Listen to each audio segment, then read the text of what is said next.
Hi, this is Dan Jurgens, and if you want to have a good time, keep listening to the Krypton Report.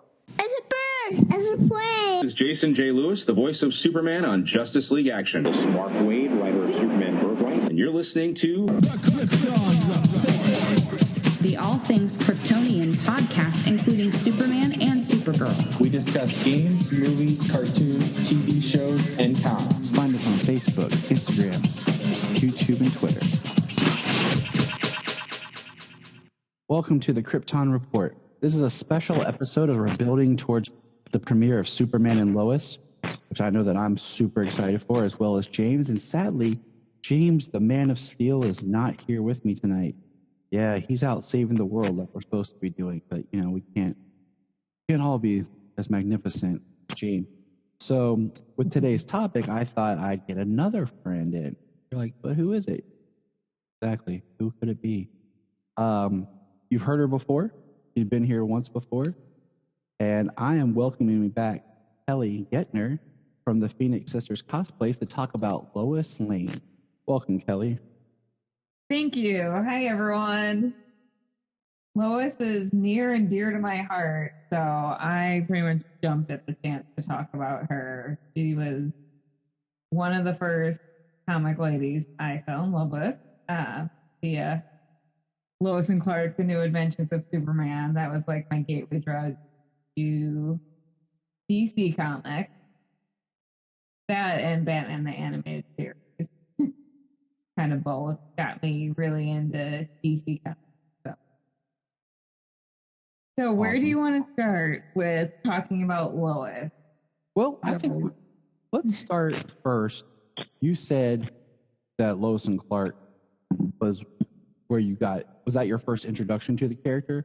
Or is that the one that just kind of set you off that you were like, yep, this is the one I like? Like that was my first introduction to the character. Okay. And that was, if I remember right, that was really my first real introduction to Superman. Like I'm sure I was aware of Superman and Lois because who isn't? Mm-hmm. But that was my first time really watching something with Superman and Lois Lane. And I just fell in love with both characters and how relatable they were. And Lois Lane is just, she's this character that is not just one thing. Like a lot of people like to write her off as the damsel in distress. And I take great issue with that because she's not just the damsel that's there for Superman to catch when she's falling. She's a career woman. She balances Superman out, and in a lot of versions of the Superman story, most versions of the Superman story, she's there pretty much from the beginning, and she's the one who kind of helped, like, she's the one who names him first. She's the one who inspires him because he gets to know her from afar as Superman, and then he also gets to know her as Clark Kent, and he's inspired by her search for truth and justice. So, and she's but she's also, she is feminine. Even though she's like a career woman, she's still allowed to be feminine, and she's definitely a woman. Like she's not one of the, you know, some female characters, it's like they literally just write them as a male character. Yeah. And change their gender to be female. And that's revolutionary too. Don't get me wrong. Mm-hmm. But she's allowed to be feminine. And that doesn't take away from her being the top reporter at the Daily Planet. Sorry, Clark.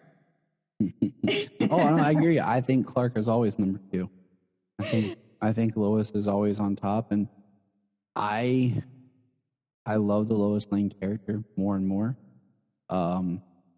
She's grown, and she's sometimes been one of those characters people weren't sure what to do with. And most of the time she's a damsel in distress, quote unquote, is because she's sticking her neck out and doing her job and doing stuff and going places that are dangerous, and then she just gets in trouble and everything. Like, this is stuff that she would do without there being a Superman. Like, it's not like she's always in trouble because, like, one of my ongoing jokes with my brother and stuff when we were younger was we would watch Smallville, and my brother got to the point where he just started using the theme song and singing "Somebody Save Lana" because I felt like Lana was always in danger for just being Lana. Not because of like her doing anything, but just being herself. Always put her in danger, and that was something that I thought was hilarious. And Lois is like kind of the antithesis of that. Right. Like she has a lot more agency than Lana in Smallville, because Lana in Smallville was the object of people's affection, whereas Lois goes out and gets what she wants. She's no one. I mean, yes, she's the object of people's affection, but she's not just there to be the object of their affection. Right. Exactly. There's a reason why she attracts certain people. Mm-hmm. So take us through the character's origin. Like, what do you know about the origin? Oh my gosh, her origin's incredible. Like that teenage boys in the 30s came up with this character that is, even by today's standards, she's still pretty feminist. To me, it still just astounds me. Like you go back and read that first Action comic, and it holds up pretty well. Like she's a female reporter in a time when most women didn't have careers. And so she's called Girl Reporter. Yeah, and she is. They based her off of the term was like what, Gal Friday or something, like the slang type character term. And they make a point in the book of showing that she has to work twice as hard to prove herself, and that she is, and that she's getting like the crap assignments, like she's getting the Lovelorn column.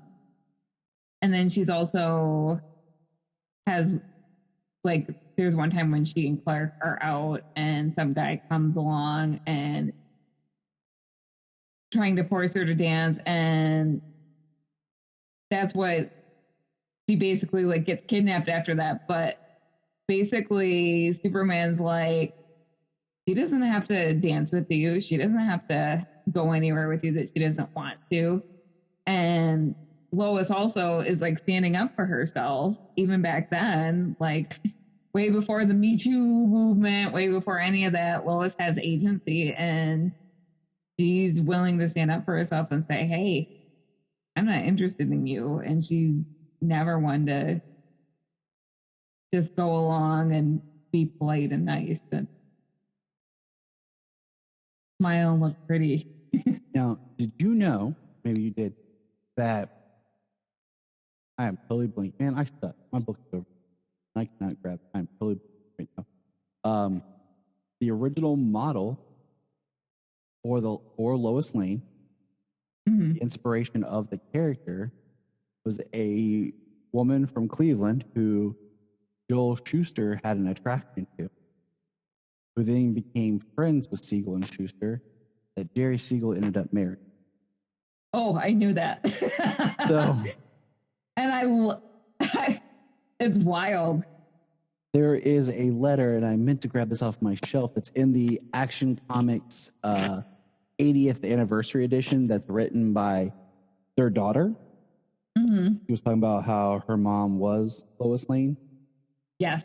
And everything. So I just think, the man who, wrote Superman, he married his Lois Lane. He did. And it's romantic, but it's also kind of sad that, like, they had Lois Lane come between them a little bit. Yeah, it is very interesting if you read about, I feel like there's a lot of, I feel like, heartbreak and, like, kind of loneliness for Schuster.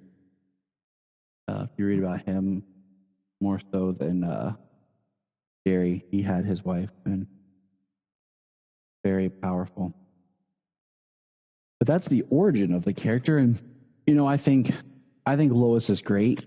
We recently did all the discussions on the old Max Fleischer animated series and how Lois was in those, and she was very abrasive and out there for a character, like you said, at the time, where she was a career woman, fighting to be treated equally. And I think that's a big stance, coming out the tail end of the Depression and everything. And I think she means so much to Clark. And she's a very interesting character, and we'll talk a little bit more about it as we dive in. But I wanted to bring this up real quick. I sent this to you, and we will not really share comments. We'll kind of hold some thoughts, but I thought we'd bring this up as we progress with our discussion, that the Superman homepage, back on January 27th, they closed this poll, so it would have been posted about after that. They did a poll. There were 318 votes, and it said, who is your favorite live-action Lois Lane? Yes. Okay, and I will go down. Number one, Terry Hatcher, 124 votes. Erica Durant, 96. Margot Kidder, 36. Amy Adams, 22. Noel Neal, the Superman serials and the Adventures of Superman, 21. Phyllis Coates, 10. The Adventures of Superman TV series. Kate Bosworth, 5. Elizabeth Tulloch, 3. Leslie Ann Warren from the It's a Bird, It's a Plane, It's Superman TV movie, 1. And Patricia Moran, who was the Lois Lane on the It's a Bird, It's a Plane, It's Superman Broadway musical. So I find that very interesting. And we'll bring it kind of back up as we talk. But first, let's talk comic. What are some of your favorite comics or series of books where Lois is that you really have enjoyed, that really represents the character? I know I mentioned you on our last podcast with James because we talked about that you're not a fan of All-Star Superman, how she's depicted in that. So if you want to talk about that too, go ahead. Yes, please. So first of all, I love All-Star Superman in spite of that. That book definitely has a lot of merit, but they got Lois all wrong. How did they get Lois all wrong? I don't understand. I'm gonna say this as like, I hate saying like this because it's funny, because my wife would argue with me if she was here. Like, I'm a man, but I often think like a woman. My wife will say it to me at times, and I think some men, even talented writers, have a hard time of crafting and putting that woman character. Right. And I was thinking about this as James and I were reading it, what you had said, like, and maybe Grant Morrison just didn't know how to get Lois. Or the other thing I was thinking about is this All-Star Superman is kind of an Elseworld non-canon type story. So maybe they just wanted to write this Lois different for this specific story. Those are my two kind of conclusions. But please go ahead and just go off. Tell us about why you don't like that Lois. All right. Well, I will say she's not quite as bad as Superman's girlfriend, Lois Lane era. Yeah, I mean, the time periods at times were not kind. Yeah, we can't do a Lois Lane podcast without bringing that up.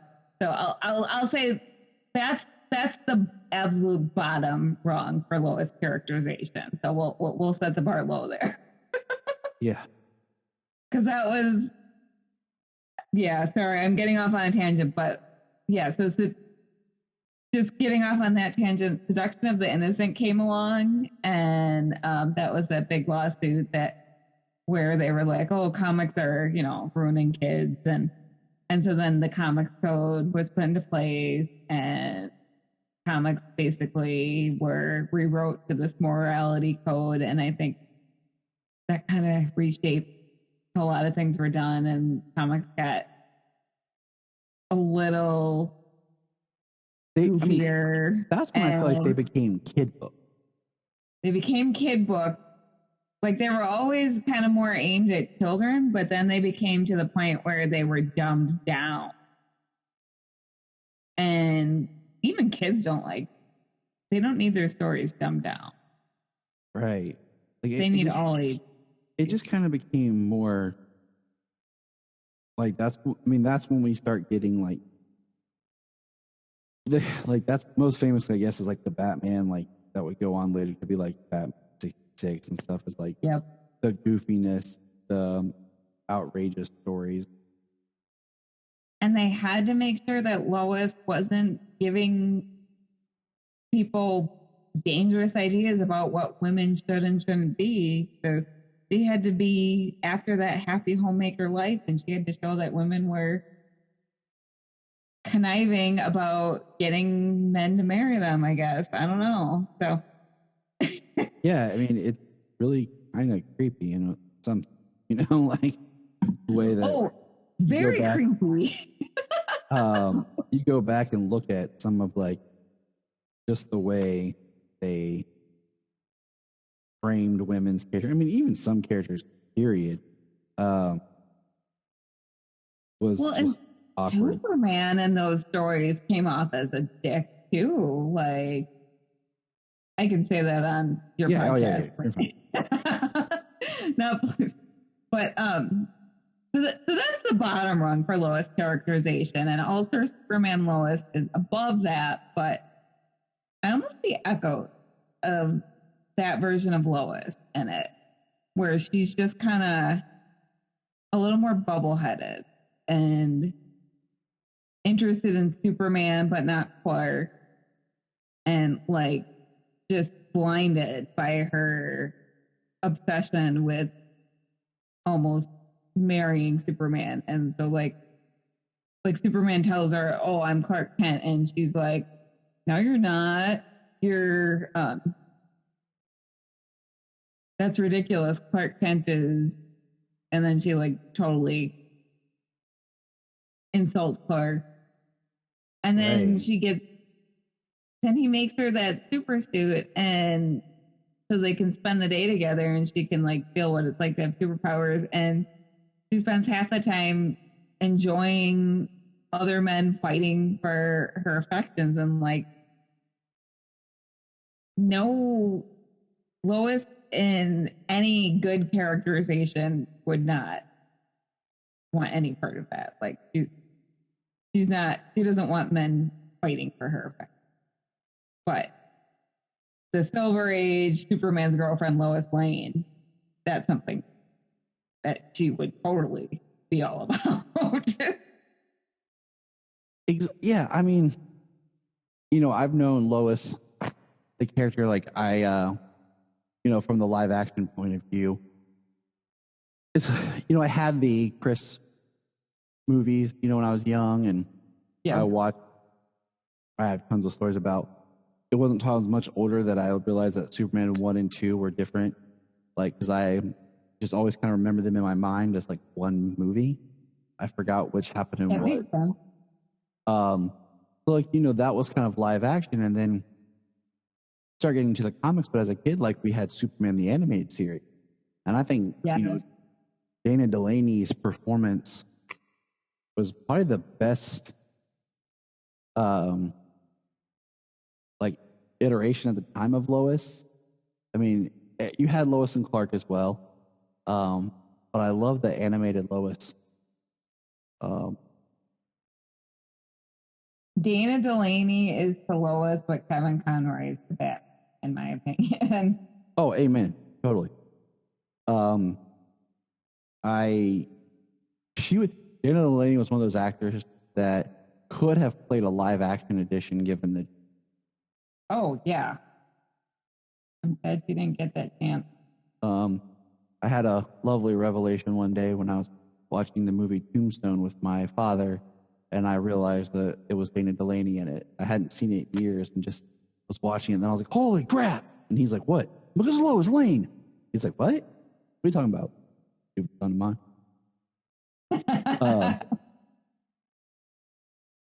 Well, yeah, if you're not used to, like, you're not putting the face with the voice, it's easy to miss that. But yeah, she looked the part of Lois, especially in her, younger days. She definitely could have played an amazing in live action.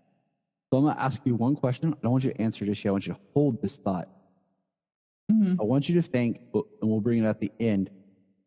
Who would you like to cast, say, now, or maybe like not too long ago, within the past 10 years? So do you think should have played Lois Lane, or should play Lois Lane? Just think about that. I should have asked you like this way before. I'm totally sorry. You had more time to think about it. I like putting people on the spot.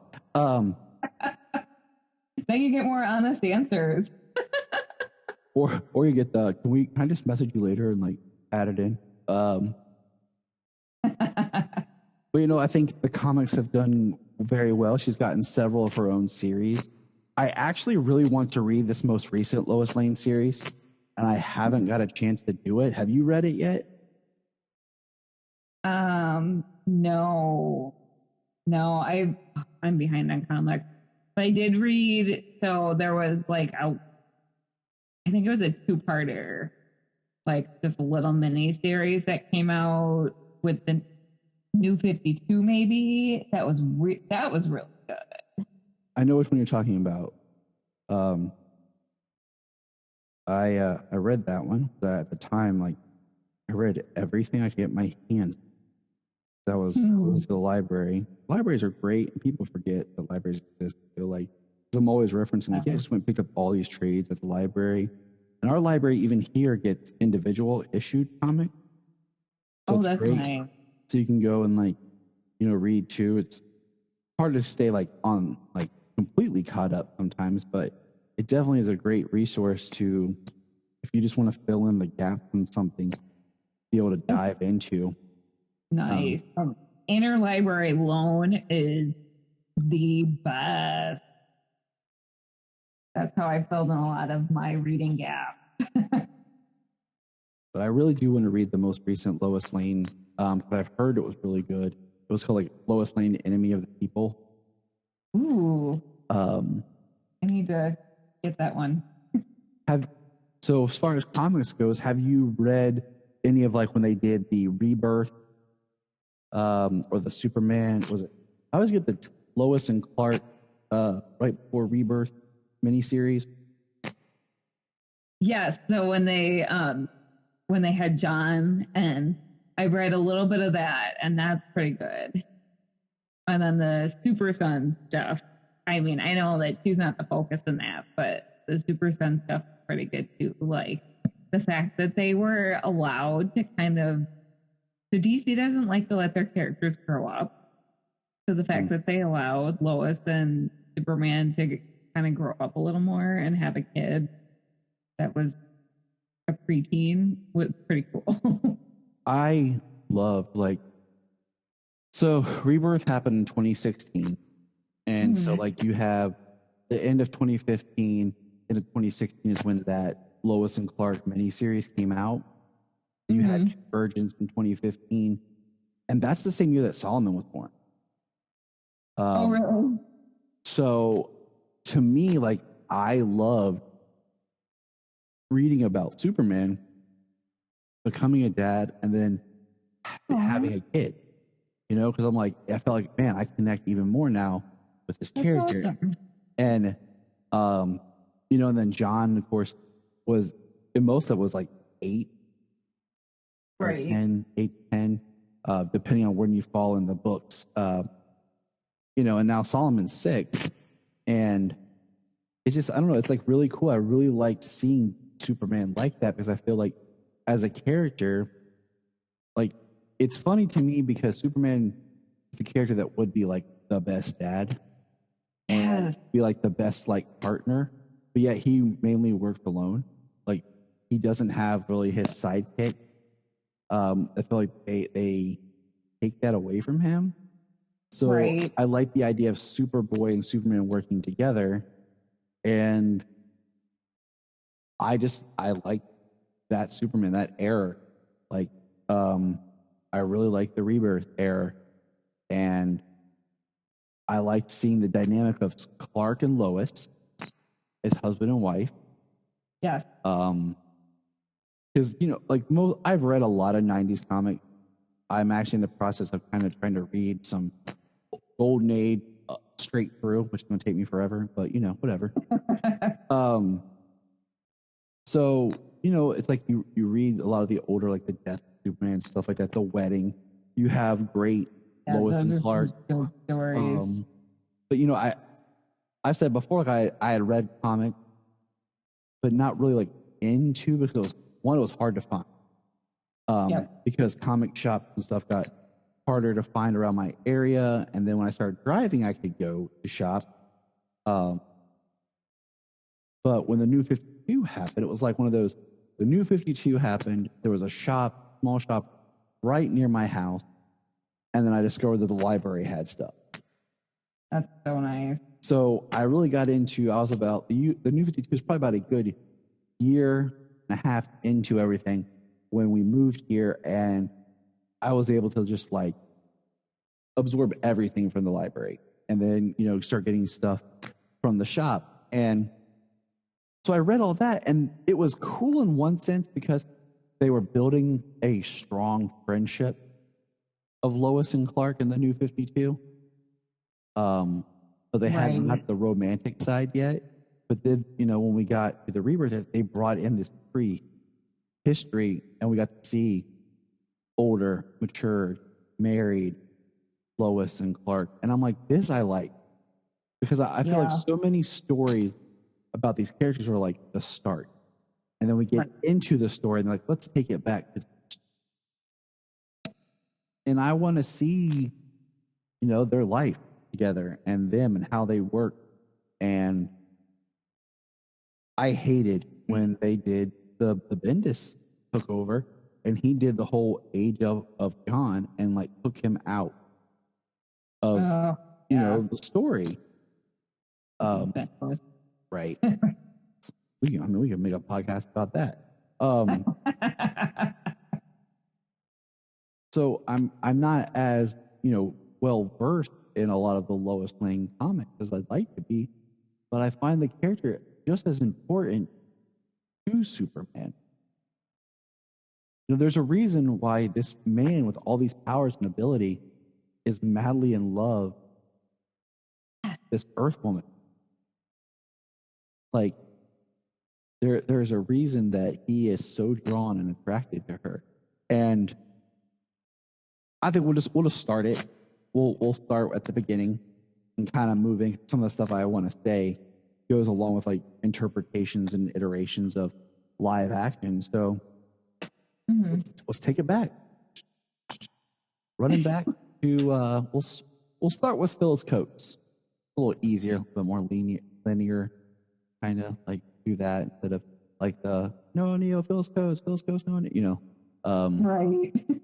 But I will say Phyllis Coates.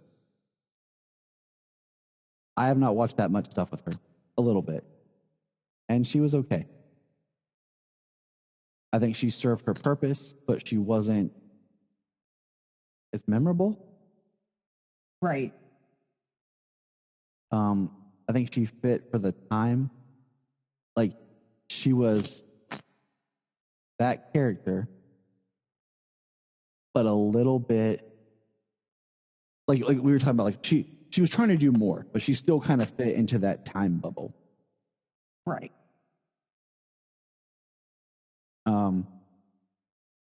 Please feel free to take and run with anything you want to say. I can talk a lot. Oh no, that's fine. Yeah, I have to admit I have not really seen Phyllis Coates, so I can't comment on her. I've seen a few episodes with Noel Neal. And I've been working my way through the George Reeves Adventures of Superman slowly. I used to watch it some with my grandma when I was younger. And I've been watching it, and I only own season 2 or 3 of it. It's hard to find. Yeah. But then they took it off. It was on DC Universe, and it was one of those shows that I was working through. Like when I had time, like I like to sit down and actually watch it and not just throw it on in the background. I was working my way through that, Superboy, and now those 2 are series that have yet to appear on HBO Max, which makes me mad. Just throwing that out there. Those should just be on there and left on there without ever like taking it off. They're old catalog series that I want to just watch, but it's the same thing how with Noelle Neal. Like I've seen a little bit more with her, and I think she had a little bit more of a spunk to her, a little bit more sweetness to her as Lois. And I have a soft spot for her because she, when I started visiting Metropolis Man Celebration, she was such a mainstay there. And just First Lady Metropolis. Yep. Like the real Metropolis in Illinois. Yep. And so I definitely have a soft spot for Noelle Neal. But you're right. Like I agree. She had a nice funk, and she was a great great Lois Lane. I can talk. She's a great Lois Lane for the time period. I want to say that Phyllis Coates, I could be wrong on this. I will admit I am wrong sometimes. Appeared on an episode of Lois and Clark, but Noelle Neal appeared in Superman the movie alongside Kirk Allen. Phyllis Coates might have been Lois's mother. I think she was like her mom in like one episode, and then later they changed the actress when her mom was because I think that's what it was. It feels right.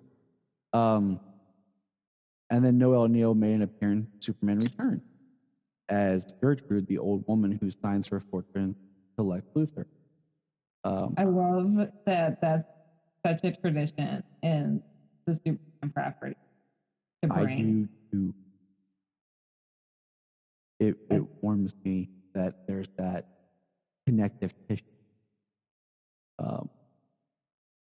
And it's so the next live action Lois is Margot Kidder. Oh, love Margot. All right. So I'm gonna ask you something when it comes to Margot as Lois. Yeah. We were having this debate, and we were talking about, in Superman the movie, Clark is so quick to want to tell Lois that he's Superman. Like we have the scene where she's getting ready and he's Clark and he takes off his glasses and he's thinking about it. And then we have, in Superman 2, where he tells her and he gives up his power. But my issue is I don't feel like she ever loved Clark or like she was always in love with Superman.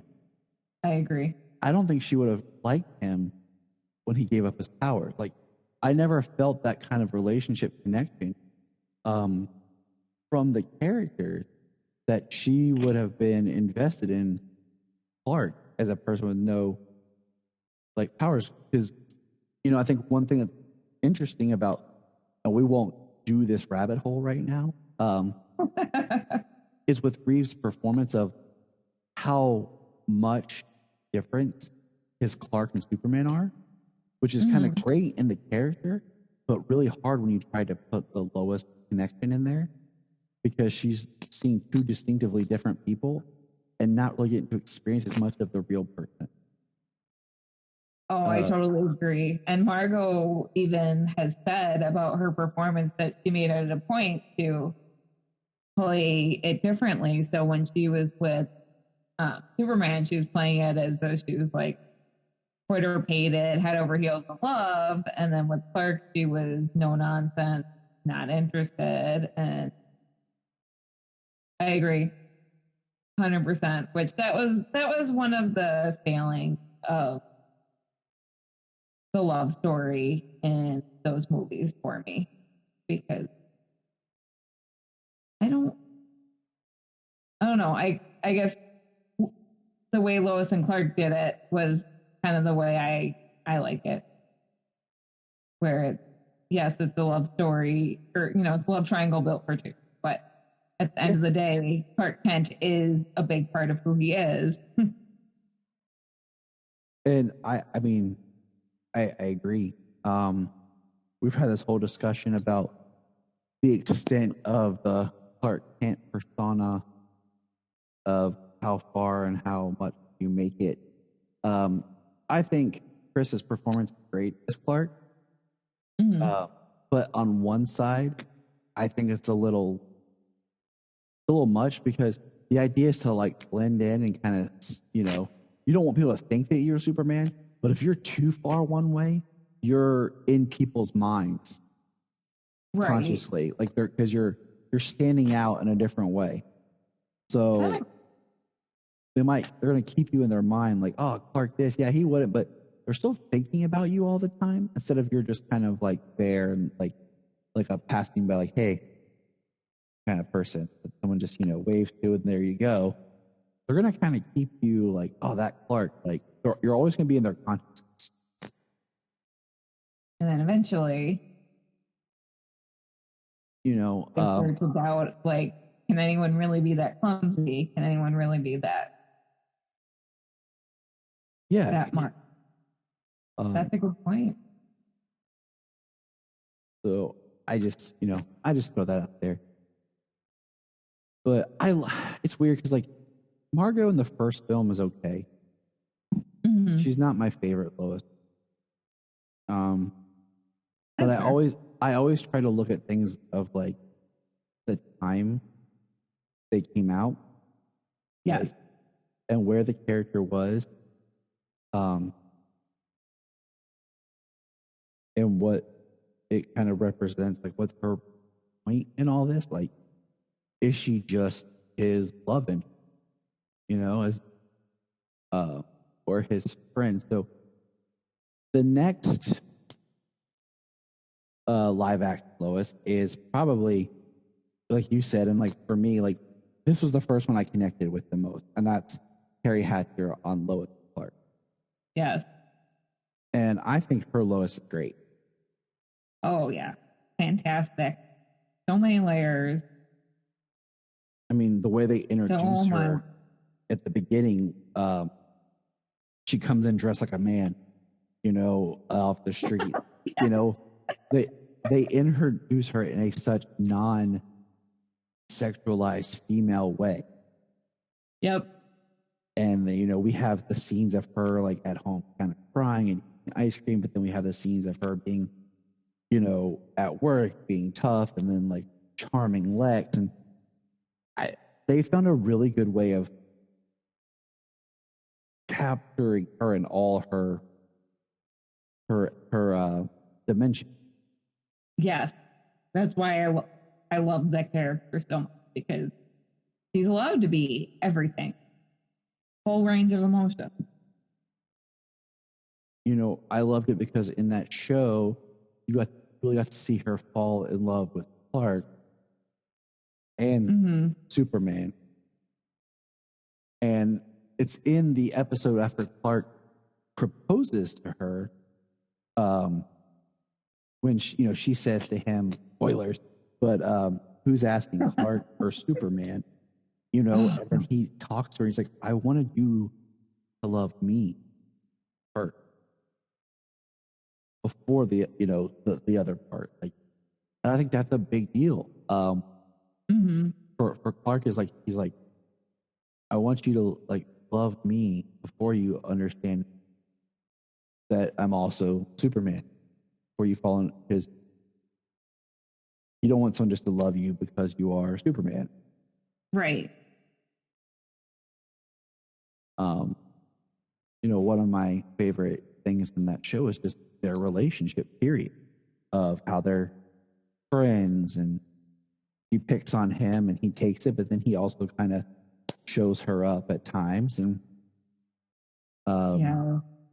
she also gets jealous at times from other females showing Clark attention, and then when she has certain times she breaks down or whatever, Clark is there for her and does things special for her and genuinely cares for her. And there are moments when he's real early in his Superman career, and he like there's a moment when he's about to give up, and he's about to give up as Clark. Well, he's about to give up as Superman, but he's dressed as Clark, and she says something to him like Superman wouldn't give up or whatever, and that like strengthens his resolve. And then they're like he's considering cheating at poker again as Clark, and she's like Superman wouldn't cheat, because they're talking about how Superman could cheat with all his powers. Jimmy and Perry are talking about that, and she's like Superman wouldn't cheat, he's too noble. And then Clark like decides against cheating, and like so you just see all these little ways that Lois helped form the hero he becomes. Like he's still, he's still his own hero, and he's still amazing on his own, but she helped shape who he is. Yeah, she helped, she helped show him that the people and that he saves and interacts with, the appreciation that it does matter. Like when he kind of will get down on himself, like we'll see, as it goes on, like she's not his only anchor to the world, but like she helped keep him grounded. His right. Like spoilers for anyone who's played Injustice, the video game. In that video game, Superman on the other Earth, they don't ever give it a number, but is given a combination of Joker gas and Scarecrow's fear toxin that makes him think that his wife Lois is Doomsday, and he basically ends up killing Lois, thinking it's Doomsday he's fighting, and then she's pregnant when he kills her. Yes, and he just loses it. Not he murdered her, but like that was his world, his life. And I mean, think about Superman the movie, like he, flies the world backwards because she dies. And that's, his connection. Yep. And I think it's one of the best relationships. Like, Jania and I, when we weren't married yet. We were dating. I think it was our second Halloween we had together, because we always do Halloween parties together. We went as Clark Kent and Lois Lane. Oh, I love that. And we joke often. People, he'd be like, "Oh, like I want a Romeo and Juliet like love." I'm like, you basically want to be irresponsible and kill each other and kill yourself, right? Like, and I'm like, no, I want a Lois and Clark, or even a Jim and Pam for all you Office fans out there, or even Dwight and Angela, or even Michael and Holly. I can think of more references better than Romeo and Juliet. Or like people who say they want Hurley and Joker. Like those are just idiots. Those people they want to be in a cycle of abuse and control and just don't understand what they're saying. Yep. But no, I agree. Lois and Clark. That's good. Those are goals right there. Exactly. I'm sitting here looking at my picture. We're talking of me and Dean Cain. Yeah, thumbs up, buddy. And side story, like it bums me out that they were never able to get Dean and Terry Hatcher together in a scene on Supergirl. They both came back. Yeah. They even appear in the same season, but not in an episode together. That would have been nice. It would have been moving. It would have been very nice. So the Lois and Clark dynamic is core to the character. And I think in some ways, like with the New 52, they spent so much time focusing on the friendship part. I think when it started to kind of wind down, like they're like, well, we hadn't got to this, so not worry about it. And that version of Superman was never really in love, like had that relationship with Lois. And it, for a lot of readers, it felt like something was missing. I understand both sides of the argument, because she is so staple to his being. Yeah, instead he was romancing Wonder Woman, which I love Wonder Woman, but you just lose something when instead of him falling in love with the mortal, who's it's very important that the Lois is pretty, but she's not a beauty queen. That's very important. She's not, and she's mouthy, and she's got a temper, and she's very, very human. And Wonder Woman is this Amazon princess who's also an amazing character, but Wonder Woman and Superman together is just not a good pairing, I think.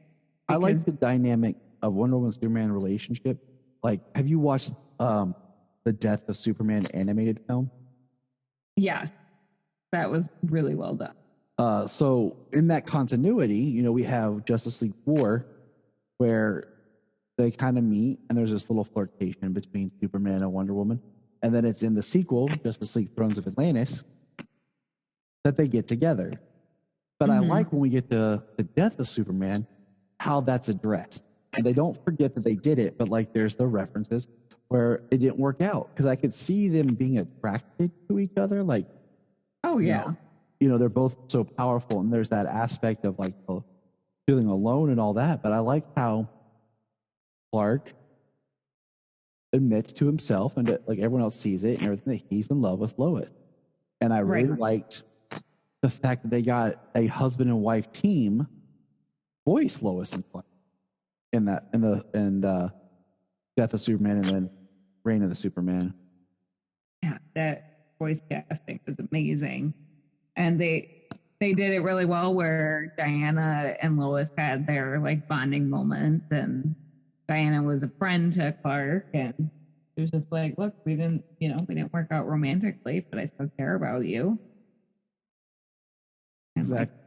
That's no a great version on the animated front. Besides Dana Delaney, I like the way they did Lois a lot in Death of Superman. That's actually one of my favorite Superman films, period. And I'm always on the defense of like, I hate that so much Superman doesn't matter in movies or books or whatever until he's dying. I've gone on that tangent multiple times, because even All-Star Superman is a Death of Superman story. But I really like the way they did Lois and Clark and the relationship and everything in that film. Have you watched the Superman Man of Tomorrow animated film? I was just going to bring that up. Yes, I just finished it this week. I thought that one was good. I really liked it. I really like the way they start with Lois and Clark. Like, I like how Lois comes in. I think it's very true to character. So it's a kind of I hate using the term modern update, but it is. Yeah, I mean, that's what it is, but it works. It feels great on the character. I love how she's not an established reporter per se, but she's getting there, and kind of her and Clark are kind of coming up at the same time. And I really like that version in animation a lot. And that voice cast also is just amazing. And that's a movie where he's not dying to be important. He just is awesome. I like that movie for so many reasons. The only thing I can say negative about it is I'm not a Lobo fan. And he serves a good purpose in the movie, but I'm like, I could do without him. Yeah, that's fair. But I understand his importance to the story, because it's a really good point. But we've talked about that film before, but I definitely really like that movie. There's a lot of good things in that movie. That's another like cast that could almost do those characters live action well. Oh yeah, for sure. Actually, I think you're giving me an easy answer to that question you asked me earlier. I think Alexandra Daddario, or however you say your last name, would be a perfect live action Lois right now. She's like the right age. She has the look. She voiced her really well. So that's my answer. Well, I'll just go ahead and throw mine out here since we're there. I think like my perfect Lois like Lane, and this is nothing against a certain person we'll get to, but I really thought when she officially died in the Marvel universe, I always thought that Haley Atwell, who played Agent Carter, would have been an amazing Lois Lane. Oh, I could see that. She would absolutely make perfect Lois Lane. That's who like has been like my background, Lois Lane for a while. I could totally see that. So let's jump back into the movies. We're going to talk with this Lois Lane, and I don't care who you are, nobody likes this Lois Lane. This is nobody's favorite. So we're just going to, except for 5 people apparently on the Krypton site poll. I'm going to say they just did it just as a joke. I'm going to give them the benefit of the doubt because Who are those 5 people? I'd like to meet them. hey guys, would it be funny if I did this? Yeah, dude, that'd be hilarious. Because I'm not really going to touch on the Leslie Ann Warren, It's a Bird, It's a Plane movie, just because hardly anyone's ever seen it. Yeah. And it's such, if you have, you'll understand, like, it's such not the characters. It's just a very goofy, campy TV movie. And so I'm not diving down that because it's really hard to dissect because nobody has ever seen it. And I've never seen the Broadway production, so I can't really go into context about that. But Kate Bosworth, Superman Returns, is horrible. Yep. First of all, she's horrible by herself. She's also horrible at the fact that she's supposed to be like Margot Kidder. Like Brandon Routh, they're like, oh, hey, he looks like Chris. It's supposed to be a continuation of Chris. Give us a Chris performance. But Kate, you just do whatever it is that you are doing. I don't. First of all, she was way too young to be Lois Lane at this point in Lois's life. Yep. She's not strong. She's like the damsel in distress, pain in the butt Lois that like people, when they talk about Lois, they think like, yeah, she's always, falling out of something for Superman to save her. That's this Lois. Yep. I can't stand her. I'm not that her characterization, not her as a person, that's stupid, but talking about her characterization, her acting ability to create this character was horrible. Yeah. I did not believe the character. She felt like just only Lois Lane by. She almost felt like to me a little bit more of the one version of like a Cat Grant character before they kind of tried to make Cat Grant like, where they tried to make her like sexy like they did in Lois Clark, or they tried to make her like what she is now in the comics and later on Supergirl and stuff. She reminded me a little bit more of the second Cat Grant on Smallville in that kind of mold. Even though Kate Bosworth first, but anyways, it reminded me of just some of the stuff I'd seen in the comics. But thinking there's nothing. Yeah, like if you told me if you didn't tell me it was Lois, I would have never thought it was Lois. Like, oh, they got a new character. That's cool. Who's this? Terrible. It was so disappointing. So disappointing as a Lois fan. You're like, Lois is awesome. What? Not this. Not this.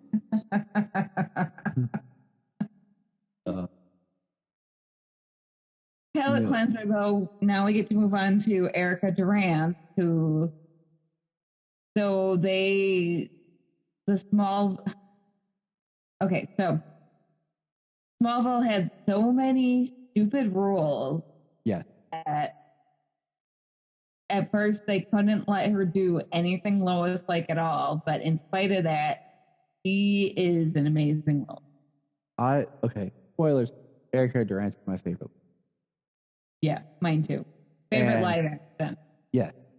And I'll say one is because of her chemistry with Tom and the journey they get to take together and the amount of time she got to do the character. Yes.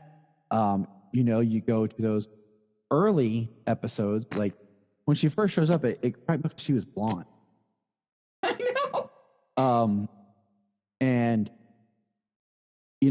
she didn't get to be very Lois because when Smallville started, I said this like, after watching the early episode, I was watching it with my mom at the time, and I said, it makes perfect sense why Clark's going to fall in love with Lois Lane.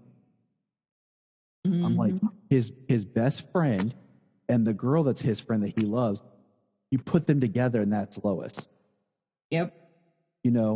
So I'm like, before like they brought her on or anything, I'm like, it makes total sense why when he meets Lois, he'll fall for her because she represents the two most pure women that he has a relationship. Yep.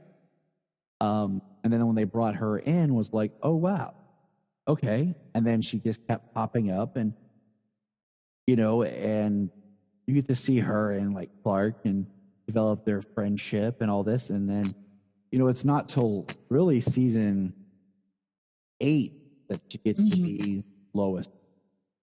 They slowly start darkening her hair. Like they make her brunette, and then they eventually get her to like, pretty much almost black hair in season 10. Yep. Season 6 is when she starts being a reporter, because that's when they allow that. No, season 5. 5 is when they allow her to be a reporter. That's right. Yeah, she starts with the tabloid rag, and she works her way out, and I love it. She has a whole journey. Oh my gosh, I love it. And I like you get to experience her like from the different sides. You get to see how she is because of her dad, and then of course in Smallville or in Superman tradition, Terry Hatcher plays her mom. Perfect. Which is great in the episode where it's a video of her mom. Her mom, the story had died, and you get the the sense of Lois. You get the whole military brat, because it was. Yep. Was it after Crisis or before Crisis that they changed him from Dr. Sam Lane to General Sam Lane? I think it was right after Crisis. Yeah. Yeah, that sounds right. It's a good change. I think Lois being a military brat and then having some hand-to-hand fighting skills because of that is a really good addition to the character. Yes, and having her dad, like her mom dying when she was young, and her dad raising teenage girls, and always being around more militaristic people. Yes. And how that instills in her, and she has her boldness, but yet we get to see a lot of her reservedness. And I just feel there's so much, like, Jania will watch Smallville with me. But what's funny is she loves Michael Rosenbaum as Lex, so she'll watch with him, but she can't stand Lana. But she loves the last seasons with Lois when she's really Lois. So she'll watch seasons 8, 9, and 10 with me because she enjoys the Lois and Clark dynamic. And that is the first kind of Lois where we get this new kind of thought process of, because Smallville's weird anyways, the way they did stuff. You just kind of have to accept it for how it is. But we get she knows he's Superman technically before he's really Superman. Yeah. But and I like that. I like that, Lois in Smallville, Erica is already in love with Clark and has admiration and attraction to the Blur just for the person and what he's doing before ever seeing him. And then to find out they're one and the same, she hasn't fallen in love so much with the Blur, because I hate that term, by the way, but or the red blue blur, like that is a tongue twister, like ridiculous. Because she never really saw him or anything like that. So she had an admirational love for him and an interest. And then when she finds out that that person and the other person he's known and loves and admired are the same, it's like, boom. Like, of course, it just makes sense, and I just love you more. I've said like Clark, Lois is like Superman to him because of her actions, her boldness, her skills. Yes. He respects her and looks up to her and is just impressed. And that's why I think like it's a hard character to get, because you want her to be feminine and have this feminine style allure to her when she's trying to make her way through stuff. But you also want her to be very down to earth. But you don't want her, you don't want to give her like manly trait. Like, oh, just make her kind of manly. Right. But you want to make her to where she feels human, like approachable, but yet you're kind of nervous because of just her personality. And like you said, she's attractive, but she's not like supermodel kind of like otherworldly attractive. I love the her introduction in Superman Birthright, where Clark's introduction to her is her just telling off some jerk and like dumping a little garbage can over his head, and then Clark just looks at her with this stunned face, like, I think I'm in love. Yes.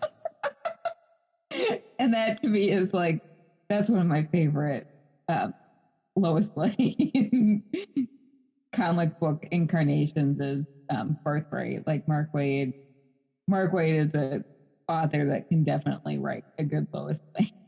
Oh yes, I interviewed Mark Waid years ago, and I'd love to like do it again, because the recent short story he had in one of the death metal collections recently, it's like just a couple of page Superman story. He captures the character so much in those few pages that the $10 book is worth the price just to get those Superman stories. Like, I'm not surprised. He's phenomenal. I wish he would come back and he would do another Superman story or Superman book, or give him a new Superman Elseworlds tale. Like, I don't let him write his Superman. One I need to revisit is the Superman Man. What is the title? I have it on my shelf and I feel dumb. But it's the one that technically was written back in 2006 that they didn't release until just recently. Oh, I'm trying to get to my shelf. It was Marv Wolfman who wrote it. And I need to that one. We were just talking about Elseworlds Tales. What did you think of Lois, real quick here, for the Superman Earth 1 series? I have to admit I didn't read that one. What did you think of her in that one? I really have to read it. It's on my list. I like her. I think he does a really great job of showing Lois for Lois at first, and then she's a little suspicious of Clark. But I really highly recommend you read that. Like, I love that Earth 1 series. I thought it was such a great Superman story that they do a good job of telling the story, but I had wished it continued on as like a monthly book. Oh, yeah. I've been meaning to pick that one up. I just so many books, so little things. One thing I loved about the Lois and Clark relationship, Smallville, jumping back a moment, is Lois comes into Clark's life when he's not looking to fall in love. Yes. He is all head over heels for Lana, but it's practically annoying. Not just practically. Bro, you should have just gave that up. But that's another discussion. And what I like about it is it helped really build their friendship. And that's how I met my wife. Is like, I was short story, but like I came out of a bad breakup relationship, and I met her because I was actually friends with her sister beforehand, before I was dating this other girl, and she didn't like me having female friends, so I kind of lost track of Jania's sister. And one day I ran into her at the mall, and ironically, or maybe it's not ironic, I was wearing a Superman t-shirt. This was before that's basically all I ever wear. So I had that on, and Jania saw me and everything. And then I just started hanging out with her sister again, and then met Jania that way. And we just kind of became friends. And we built up that friendship aspect first to our relationship before, anything more happened. And I think on Smallville, that's what I think I really gravitated towards, because they got to build that friendship relationship to where one day it just kind of becomes obvious in your brain, like, oh my God, like I'm in love with this person. Like I had, like you didn't see it, but you're like, they've been here all this time, and I just didn't really realize exactly how I felt to them. And I just, what's funny is Smallville has a very special place for me, because that's Superman of that era for me, because in my life, when Clark was starting high school in the series, technically I was in my junior year. And then I took, then I kind of took 2 years off before going to college. So Clark graduates and goes to college right around the time I start college. And then Clark drops out because he's a loser, but Smallville really represents Superman at that time in my life. He's in high school, I'm in high school. And, that series started when I was in high school, and it ended right after I got married. So I had this whole series in my life, and not to jump ahead, but Superman and Lois is the series that's kind of this Superman now as a father, married later on in his life, that kind of reflects a little bit more, not perfect, but where I am in my life now. Oh, that's it's Kismet. Yeah, exactly. Perfect. I'm like, all right. And we'll talk a little bit more as we get there, but I just have a very special love for Smallville, and that Lois and Clark relationship, I feel kind of mirrored mine and how I met my wife. And I have this joke that I love to put on a t-shirt, and I told this to my wife before. I was like, you got to go through your Lana to get to oh my gosh, that would be a great t-shirt. And that's what I joke with my friend, and I'm like, God, man, you're just trying to find your Lois. You thought you had her, but that was your Lana, man. You got to move on. I love that. I'm gonna start using that. Do it. It's a great, and because the one thing is in most stories, Lana and Clark still have a friendship, and I like the aspect in the books. We just read Superman for All Season, Lana being his best friend and the first person he tells outside of a parent. And what's funny is, in a lot of ways, Chloe was almost more Lana Lang than Lana was on the show. She really was. And it seems like all these CW, WB shows always have this kind of character, but then they take that character and split it into two characters.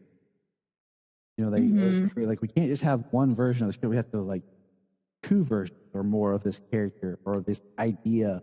We're going to take this character and kind of split it and change it up and whatever. But get me started on Arrow doing that with Black Canary. That's a whole other. Oh, please! Why do we have two live action Green Arrows and neither of them play out the way they're supposed to? With their as we're talking about Lois and Clark, we realize certain characters, part of what makes them a great character is their romantic entanglement and what that represents to their overall character dynamic. And I think the on again, off again, but eternal love that Oliver and Diana have. Dinah, sorry. It's so easy to do because there's Dinah and Diana. I get it. But we've yet to really do that on live action, and I'm like, it's a disservice to the Green Arrow. All right, moving on, because we're gonna. I don't know how much time you have, and I don't want to keep you too long, but yeah, that's a whole episode. So next is Amy Adams, and I don't hate Amy Adams. She's fine. Like, I'm not going to talk about her Justice League performance because that hasn't been seen yet. But just looking at Man of Steel and BVS, I like how they write her strong. I like that she is abrasive and she's a truth seeker, and I like that she meets Clark. I like how she already knows he's Superman. She's there as he becomes Superman. And I like the idea that, it's kind of because of her probably that he helped get his job at the Daily Planet. So I like her character. In Man of Steel, there's certain parts I feel like sometimes I have, like, when they try to make certain women like tough characters, but you don't feel like, you don't feel it. You're just like, no, like, I'm not feeling that you're really this tough character. And there's certain parts that I'm like, I don't feel like that. But she does a decent job. I'm kind of bummed they didn't dye her hair black, because hair color to me is a big deal with character. Right. Because in comics, you only have so many colors to deal with. When you give somebody just hair color, it's part of their makeup. That's true. It was always, especially with, like, Lana was always the redhead. Lois was the, more black hair. But, kind of play with brunette and stuff too. But yeah, sometimes she is brunette. And because Noelle Neal was redheaded, I kind of give it a pass. But I agree that Lois, in my mind, always has this like raven dark hair. So it is a little jarring to see redheaded Amy Adams.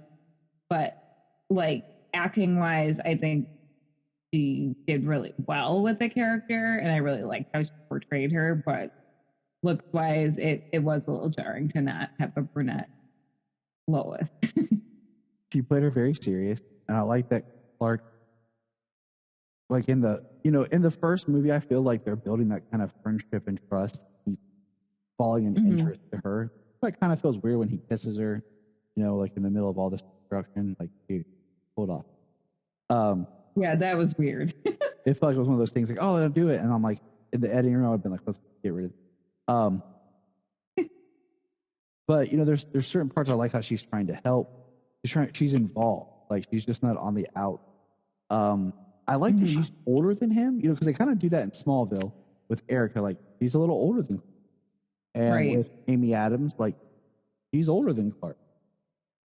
Yes. Definitely older than Henry.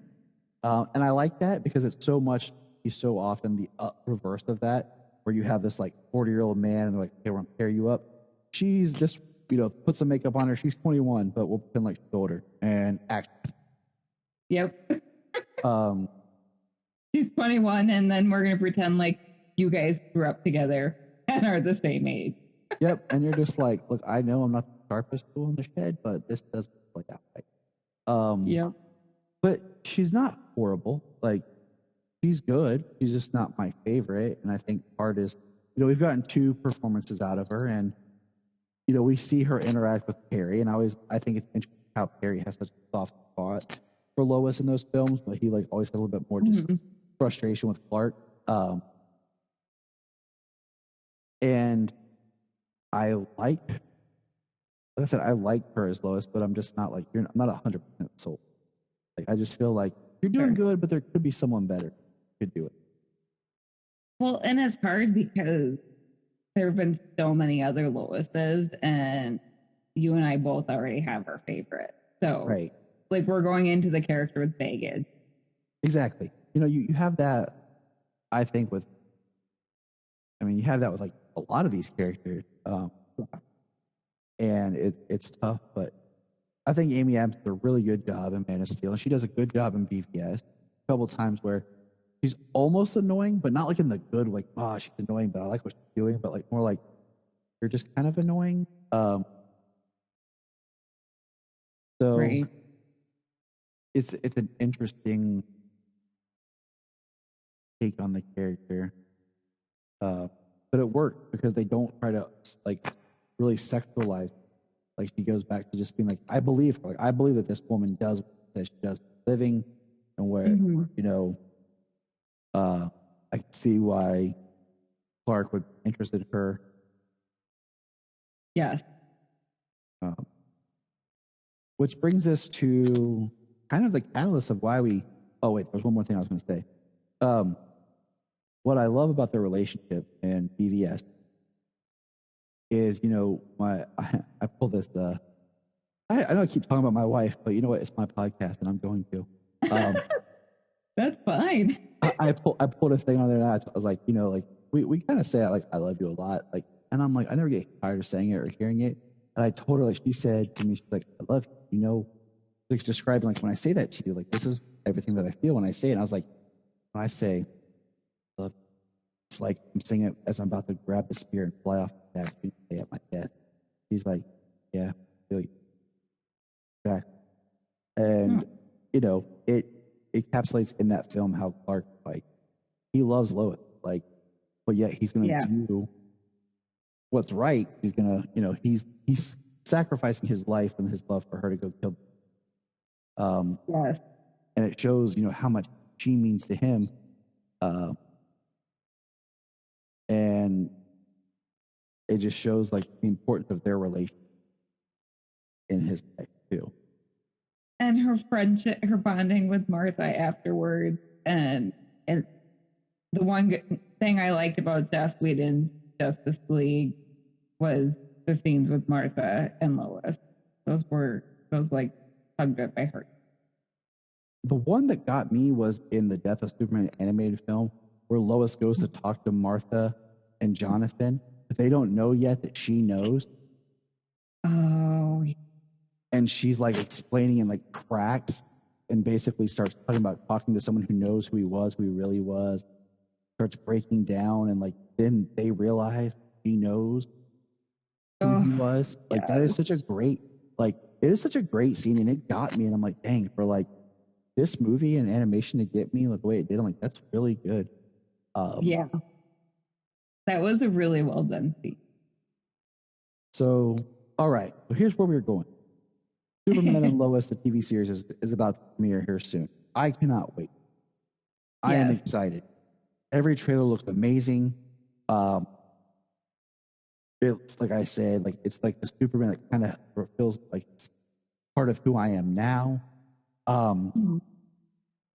And you know, when they announced Elizabeth Bullock as Lois, I was like, oh, okay, because I had watched Grimm, and I knew her from Grimm, and I was like, okay, you know, at the time we'd already had Tyler as Superman, and I'm like, okay, so this Lois does feel like she's a little older than Clark, and you know, she appears in Elseworlds. That's where she got, you know, we first meet her with Clark on the farm when Supergirl shows up, and she plays a role a little bit in that episode. Then we meet her in Crisis, and in a lot of ways, I do not dislike her. I just kind of am at the point where I want to see more. I want to see you really be Lois. Like you did a good job. But I want to see what else you bring to it. I think she can do it. I have high hope, because what I've gotten from her so far feels like Lois, but in a lot of ways she hasn't got to do as much Lois-isms. Like we haven't got to see her like really be the reporter, and we're probably not going to. But you know, we saw her interact with Clark, and you know, help with like the book of Destiny. And here's like the thing is like, if you look at Superman, all Superman property, okay, most everything that we have seen live action is like from when he first becomes Superman in his early career. Right. With the first few years, like, Superman the movie, Smallville, Man of Steel, The Adventures of Superman. It's all about when he first comes to Metropolis, meets Lois, becomes Superman. This Superman story and show that we're about to get, Superman and Lois, this is the farthest in any of their careers and relationship that we've gotten in any story. I know. I'm so excited about it. They've been together, like, the timeline's a little shaky just because we know Crisis, had retconned some things. But even then, they've had to been married and together for at least 15 years. So, I mean, on the low end, he's probably been Superman for at least 20 years. Which is a big deal to, like, yeah, I'm excited to see it. And, that was hope it does well. That was one thing that I said about, like, John Cryer's Lex, was if you look at the career of Lex Luthor and Superman, this is the farthest we've ever got in live action of their battles, their story. Mm-hmm. I'm hoping that Superman and Lois does well. I feel like the network has faith in it. But I mean, all that to say is, like, I like Elizabeth, what I've seen, but we're gonna get a different Lois portrayal, because this is Superman's wife, Lois. Right. This is Superman's wife and the mother of his children, Lois. This is where we get to see the mature, developed, committed, long haul kind of Lois. Like, we've been through a lot together, and we're still going through a lot together. So it's going to be a different performance than we're used to, just because where the character is in their life. Which should be really interesting. I am extremely excited to see this. I'm currently doing my rewatch for another episode of the cast of all of Tyler's performances so far. Oh, nice. Just because, quick things. I feel like when he first showed up on Supergirl, he was treated very respectfully, and then I feel like when he started to reappear, like, they liked having him, but they didn't really, like, treat the character as well. They had trying to, like, push him to the back or find something else or take him, like, right. What do we do with him? So I'm kind of like reevaluating, just to talk about before we get into our premiere. But Lois is such, I guess we've been all over this landscape here. And we could go more if we, like, dug out comics, if we dove into all the different animation. Lois, we kind of tried to hit some of our favorites and talk about what we, the live action stuff's always easier for fans and people to kind of get a hold of and digest. So it's easy to see than diving into always the book. And I did, Superman needs Lois. Not only as his anchor to the world, but, like, she makes him feel human and normal. And he is still a man. He's a person. Right. And he needs that companionship, that friendship. Like, she believes in him when he starts to lose faith in himself. Exactly. And he admires and looks up to her. She inspires him because she goes out there with her words and her abrasiveness and stands up for what's wrong, not having his ability. Yes. And she is not scared. I mean, she'll stare down. She went after Lex Luthor and everything without having the abilities and the power that he had. So he admires her for her strength, but her humanity and her heart. And that is just, it's a part of him. Like, you don't really have him without her. I agree. She's the only constant. Like, because back at the beginning, it was the Daily Star, not the Daily Planet. Yep. He wasn't flying. He was leaping tall buildings in a single bound. Like, his powers have evolved, but Lois Lane has been there since the beginning. So, and there's a reason for it, because she's very, very important. Even his parents' his parents were not really part of the story. They were just kind of briefly mentioned. They're always briefly mentioned, and they're always killed off quickly. Mm-hmm. An elderly couple, or what do you call it? My favorite was on the George Reeves series, right? Whereas Eben and Sarah. Mm-hmm. And then, like, at one point, like, I think it was like Mary and Joseph or something like they had like, and that's old comics too. Like, they didn't keep up with continuity, or like one writer, like the whole Luthor, where they use the U and they use the O until they eventually are like, okay, we're going to use it like this and keep it. This is now how this character is, because they just didn't really keep up with that type of stuff. So, you know, it would be kind of confusing. Like, even the location of Smallville, I've always said I think Smallville should have been Ohio. I don't know why Kansas chose, but it's not because I just live here. It's because, you know, I think it's that's you know, where he farm was born. town. Yeah, I mean, that's where, you know, Siegel and Schuster are from, Ohio. And I mean, Ohio is all about football. You know, the whole Football Hall of Fame is here, and there's cornfields and everything here. So, I mean, it would make a sense for Smallville to be in Ohio than just Kansas, but, you know, whatever. But from day one, Lois Lane has been there as Clark Kent's friend, partner, ally, as well as Superman's friend, partner, ally, confidant. And I mean, their relationship is like that model relationship for people to look at. And if this TV series tries to tell me that Clark and Lois have problems when it comes to, like, Clark, you know, I do not want no, like, love triangle thing with Lana. Okay, I do not need her in my show screwing stuff up. She can pine after Clark all she wants. Clark cannot pine back. Okay, I will be upset. I will be an out. That's not no my CW love triangles here. No, thank you.